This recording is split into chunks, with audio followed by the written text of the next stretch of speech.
사도신경으로 우리의 신앙을 고백하겠습니다. 나는 전능하신 아버지 하나님, 천지의 창조주를 믿습니다. 나는 그의 유일하신 아들, 우리 주 예수 그리스도를 믿습니다. 그는 성령으로 잉태되어 동정녀 마리아에게서 나시고 본디오 빌라도에게 고난을 받아 십자가에 못 박혀 죽으시고 장사된 지 사흘 만에 죽은 자 가운데서 다시 살아나셨으며 하늘에 오르시어 전능하신 아버지 하나님 우편에 앉아 계시다가 거기로부터 살아있는 자와 죽은 자를 심판하러 오십니다. 나는 성령을 믿으며 거룩한 공교회와 성도의 교제와 죄를 용서받는 것과 몸의 부활과 영생을 믿습니다. 아멘. 하나님께서 오늘 우리에게 주시는 말씀은 요한계시록 22장입니다. 또 그가 수정같이 맑은 생명수의 강을 내게 보이니 하나님과 및 어린 양의 보좌로부터 나와서 길 가운데로 흐르더라. 강 좌우에 생명나무가 있어 12가지 열매를 맺되 달마다 그 열매를 맺고 그 나무 잎사귀들은 만국을 치료하기 위하여 있더라. 다시 저주가 없으며 하나님과 그 어린 양의 보좌가 그 가운데 있으리니 그의 종들이 그를 섬기며 그의 얼굴을 볼 터이요 그의 이름도 그들의 이마에 있으리라. 다시 밤이 없겠고 등불과 햇빛이 쓸데없으니 이는 주 하나님이 그들에게 빛이심이라. 그들이 세세토록 왕노릇하리로다. 또 그가 내게 말하기를 이 말은 신실하고 참된지라. 주 곧 선지자들의 영의 하나님이 그의 종들에게 반드시 속히 되어질 일을 보이시려고 그의 천사를 보내셨도다. 보라, 내가 속히 오리니 이 두루마리의 예언의 말씀을 지키는 자는 복이 있으리라 하더라. 이것들을 보고 들은 자는 나 요한이니 내가 듣고 볼 때 이 일을 내게 보이던 천사의 발 앞에 경배하려고 엎드렸더니 그가 내게 말하기를 나는 너와 내 형제 선지자들과 또 이 두루마리의 말을 지키는 자들과 함께 된 종이니 그리하지 말고 하나님께 경배하라 하더라. 또 내게 말하되 이 두루마리의 예언의 말씀을 임봉하지 말라. 때가 가까우니라. 불의를 행하는 자는 그대로 불의를 행하고 더러운 자는 그대로 더럽고 의로운 자는 그대로 의를 행하고 거룩한 자는 그대로 거룩하게 하라. 보라, 내가 속히 오리니 내가 줄 상이 내게 있어 각 사람에게 그가 행한 대로 갚아주리라. 나는 알파와 오메가요 처음과 마지막이요 시작과 마침이라. 자기 두루마리를 빠는 자들은 복이 있나니 이는 그들이 생명나무에 나아가며 문들을 통하여 성에 들어갈 권세를 받으려 함이로다. 개들과 점술가들과 음행하는 자들과 살인자들과 우상 숭배자들과 및 거짓말을 좋아하며 지어내는 자는 다 성 밖에 있으리라. 나 예수는 교회들을 위하여 내 사자를 보내어 이것들을 너희에게 증언하게 하였노라. 나는 다윗의 뿌리요 자손이니 곧 강명한 새벽별이라 하시더라. 성령과 신부가 말씀하시기를 오라 하시는도다. 듣는 자도 오라 할 것이요 목마른 자도 올 것이요 또 원하는 자는 값없이 생명수를 받으라 하시더라.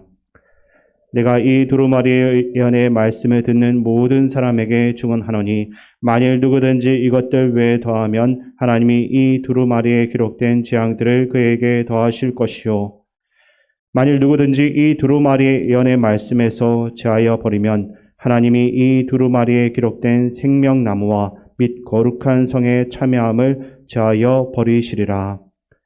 이것들을 증언하신 이가 이르시되 내가 진실로 속히 오리라 하시거늘 아멘. 주 예수여 오시옵소서. 주 예수의 은혜가 모든 자들에게 있을지어다. 아멘. 오늘 우리가 함께 읽은 요한계시록 22장은 우리들에게 하나님이 마침내 회복하게 하신 하나님의 나라가 어떠한 것인지를 알려주고 있습니다. 1절을 보게 되면 또 그가 수정같이 맑은 생명수의 강을 내게 보이니라고 요한이 봤던 그 강이 얼마나 깨끗한지 마치 수정과 같다라고 이야기를 하고 있습니다. 깨끗한 강이 있다는 것이 우리들에게 어떤 의미가 있습니까? 너무나 깨끗한 물이 그곳에 있다는 것은 어쩌면 정수할 필요가 없는 물이 공급되고 있다라는 것을 이야기하는 것이 아닌가 하는 생각도 듭니다. 이 깨끗한 강은 하나님이 회복하신 그 나라의 영광 중에 하나를 우리들에게 알려주고 있습니다. 깨끗하고 맑고 투명하다라는 것은 그 나라에는 어떠한 오염이나 부패된 것들이 없다라는 것을 분명하게 보여주고 있는 것입니다. 그곳에는 영생이 있고 생명을 잃어 부패된 것도 없을 것인데 이 강물이 나오는 것은 하나님과 및 어린 양의 보좌입니다. 즉, 그 시작이 하나님이며 예수님이다라는 것입니다. 하나님의 나라는 하나님의 공의와 또 정치가 실현되는 곳이기에 사람들 사이에도 부패함이 존재하지 않는 것입니다. 계시록의 마지막 장에서 흥미로운 것은 창세기에 등장하는 에덴 동산에는 생명나무가 한 그루만 있지만 계시록 22장에서 나오는 생명나무는 한 그루가 아니라 강의 양쪽에 한 그루씩 총 2그루가 있습니다. 이러한 생명나무들은 수정과 같이 맑은 강처럼 하나님 나라가 어떤 영광을 가지고 있는가를 우리들에게 보여주고 있는 것이라고 할 수 있습니다.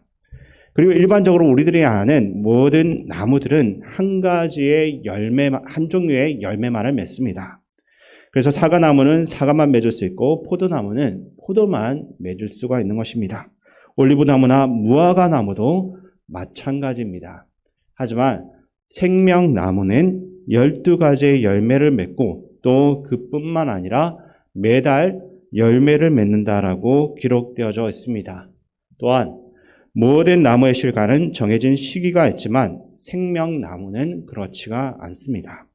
그곳에서 하나님이 주시는 은혜의 모습이 얼마나 다양하고 풍성한지 각 사람들에게 꼭 필요한 많은 은혜를 부어주시고 있다는 것을 우리들에게 보여주고 있는 것입니다. 또한 하나님이 주신 생명이 얼마나 풍성한지를 우리들에게 이야기하고 있습니다. 그리고 22장을 묵상하다 보면 발견할 수 있는 것이 있는데 예수님께서 내가 속히 오겠다라는 것을 7절과 12절 또 20절에 걸쳐서 무려 3번이나 반복해서 말씀하시고 있는 것을 보게 됩니다. 주님께서 속히 오시겠다라는 것은 우리들에게 매우 중요한 것입니다. 주님은 주님께서 하신 약속들을 더하거나 또 빼지 말라라고 말씀하셨습니다. 주님께서 한 번만 내가 속히 오겠다라고 말씀하시는 것도 우리들에겐 큰 위로가 되는데 22장에서는 3번이나 예수님께서 요한에게 속히 오겠다라고 말씀하십니다. 주님께서 속히 오시겠다라는 말씀은 당시 믿음을 지키기 위해 박해를 당해야만 했던 사람들에게 큰 위로와 평안을 주었을 것입니다. 그들은 자신들의 고통이 끝나는 날과 위로가 선포되는 날이 있다는 소식에 그 극심한 고통 가운데서도 기쁨을 잃지 않았을 것입니다. 마찬가지로 수천 년의 시간이 지난 지금 우리들에게도 이 말은 주님의 위로이자 사랑이 되어야 하는 것입니다. 주님께서는 우리에게 이 땅에서 살아가는 데 필요한 소망을 주십니다. 이 세상은 이미 타락해 있고 이 땅 위에 변하지 않는 영원한 것은 없습니다. 하지만 주님은 우리에게 변하지 않고 완전한 것을 주셨고 그것을 꿈꾸고 소망하게 하셨습니다. 이 땅에 어둠이 가득해서 소망할 것이 없어 보일 때도 우리는 하나님의 나라를 소망하며 살아갈 수 있는 것입니다. 주님께서 우리에게 주신 믿음을 기억하며 하나님 나라를 소망하며 살아가는 삶을 살기를 바랍니다. 우리들이 참 소망을 주님께 둔다는 것은 내 삶의 모든 것이 내가 이룬 것이 아닌 주님께서 주신 것임을 인정하는 것입니다. 또 주님께 소망을 둔다는 것은 나의 힘으로 살지 않고 주님을 나의 힘과 구원의 근원으로 믿겠다라는 것입니다. 우리들이 주님께 소망을 두고 살아간다면 하나님의 나라 안에서 살아갈 수가 있을 것이고 또 완전히 새로운 하나님의 나라에 들어갈 수가 있게 될 것입니다. 이어서 22장 14절 말씀을 제가 읽어드리겠습니다. 자기 두루마리를 빠는 자들은 복이 있으니 이는 그들이 생명나무에 나아가며 문들을 통하여 성에 들어갈 권세를 받으려 함이로다. 아멘. 우리가 살아가는 곳은 어둠과 더러움이 가득한 세상입니다. 이 세상에서 깨끗함을 유지하며 살아가는 것은 참 어려운 것입니다. 하지만 주님께 소망을 둔다면 우리는 깨끗한 가운데 하나님 나라에서 살아갈 소망을 얻게 될 것입니다. 우리를 깨끗하게 할 수 있는 것은 오직 예수 그리스도밖에 없습니다. 우리뿐만 아니라 더욱더 많은 사람들이 이 완전한 나라에 함께 살아갈 수 있도록 예수님께서 우리를 도와주시는 것입니다. 17절 말씀을 우리 함께 읽겠습니다. 성령과 신부가 말씀하시기를 오라 하시는도다. 듣는 자도 오라 할 것이요 목마른 자도 올 것이요 또 원하는 자는 값없이 생명수를 받으라 하시더라. 아멘. 초기 그리스도인들은 하나님 나라의 참 의미를 잘 이해하고 있었습니다. 그들은 무작정 세상을 멸시하며 현재의 삶에서 도피하는 삶을 선택한 것이 아니라 주어진 삶 속에서 최선을 다하며 하나님의 소명에 충실히 반응을 했던 것입니다. 그러한 교인들은 죽음 앞에서도 그들의 신실한 믿음의 본을 볼 수가 있었습니다.